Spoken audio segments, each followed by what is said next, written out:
All right, what's going on, guys? What's going on? Hey, listen, man, I got another tutorial for you guys, and this is going to be a two-part lesson. I may do it in two videos, or we'll just see how we're doing on time.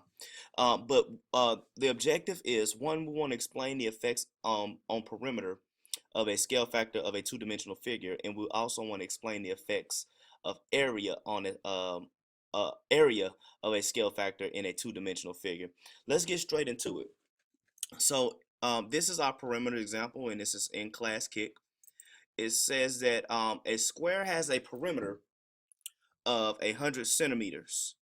It says that the square is dilated to create a square with a side length of 50 centimeters. What is the algebraic representation of this dilation? Now, remember, anytime it asks you for the algebraic representation, it's basically asking you for the rule. Now, the things that we need to note is that we're talking about a square, right? And we're talking about perimeter. Now, a square, one of the features of a square is we know that a square has all equal sides. Okay, a square has all equal sides. And then we know that perimeter means to add up all the sides. So basically, mathematically, what you're looking at is we know that the perimeter of the square is 4. Okay, I'm sorry, wrong. The perimeter of the square is 100. Okay, so we know that 4 times a number gives you 100 because it's 4 sides, 4 equal sides, and that equals 100. So what are we looking at? We know 4 times a number, and we're just going to put x for the number equals 100. Well, this is a one-step equation now. This is a one-step equation. What am I going to do? I'm going to divide both sides by 4. That's an ugly division sign, but we're going to roll with it. We're going to divide both sides by 4, and then you're left with x equals what? And we should know, and let me draw my division line because I don't want to confuse anybody. We know that, I'm going to even do this for you. We should know how to do this easily, but I'm going to do it anyways with this calculator. 100 divided by 4 is 25. So therefore what is x? X is 25. Now what does x represent? X represents the sides of the square. So we know that the side of the square is, and let me get a text box. We know that that's 25. And I'll spread this out so it actually looks like 25. So every side on that square is 25. That's what we've done so far. It says a square has a perimeter of 100 centimeters. Well, we just found the side length of the square. So step one would be, step one is divide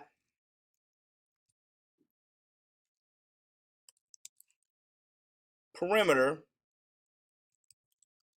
by 4.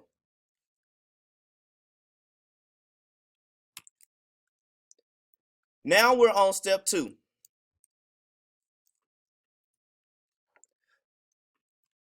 Okay, step 2. So the square is dilated. All right, so I'm gonna copy this square if it let me. Let's do Command C, and I'm gonna paste it. It's dilated to create a square, and I'm gonna move my steps over here. It's dilated to create a square that has the side lengths. Let's put this over here. Of 50. Now, if the side lengths are now going to be 50, is that an enlargement or a reduction? I hope y'all know that that's an enlargement.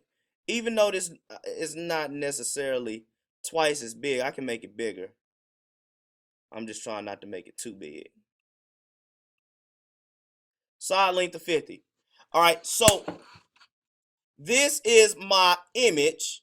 here, and this is my pre-image, because this is the first one. The one with the side length of 50 is the second one. Now we need to find the algebraic rule, meaning you got to find the scale factor. Now, yesterday we talked about finding the scale factor. How do you find the scale factor?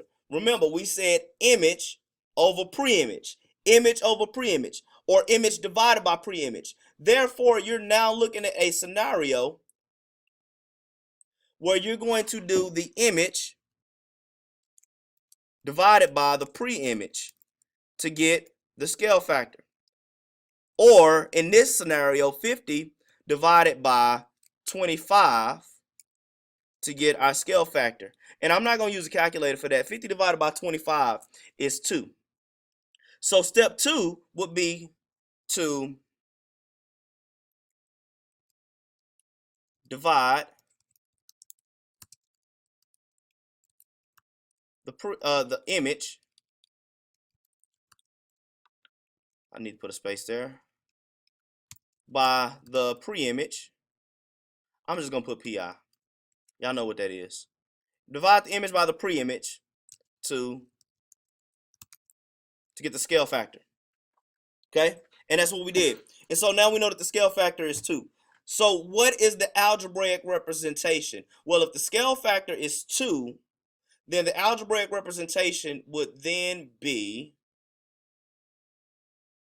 get another text box. All right? So our scale factor is 2, therefore our rule would be 2x. Hold on, not writing. There we go. 2x, comma, 2y will be the rule. All right, so I'm gonna work another example for you guys, and then you guys can meet me over in class kick. Now this example says a square has a perimeter of 40 centimeters. The square is dilated to create the length. I'm sorry, to create a square with a length side length of 5 centimeters. Which algebraic representation is correct for the dilation? All right, so I got my steps down here. Now the first step is to divide the perimeter by 4. The perimeter is 40, so therefore we will have. Uh-oh, I didn't mean to move that. Give me a text box. Text box. So we'll have 40, which is the perimeter, divided by 4, and that equals 10. Y'all don't even need a calculator for that. Therefore, I know that the side length of this square is 10. Now, I know that, and I'm going to copy this square, and I'm going to create another one. Let's paste it. So I know that that a dilation takes place, and it's going to create a dilation with the side length of 5, it says. So I know that it's going to be getting smaller now, because this one is 10, and it's going to create another one that's 5. So I know that it's a reduction.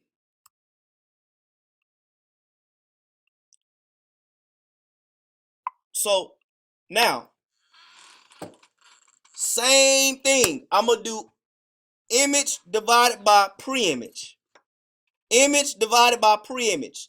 Don't think that it's the big number divided by the small number. That's not the case. It's image divided by pre-image. Therefore, it's going to be, in this particular problem, I'll get another text box and I'm going to scoot it down. It's going to be 5 divided by 10.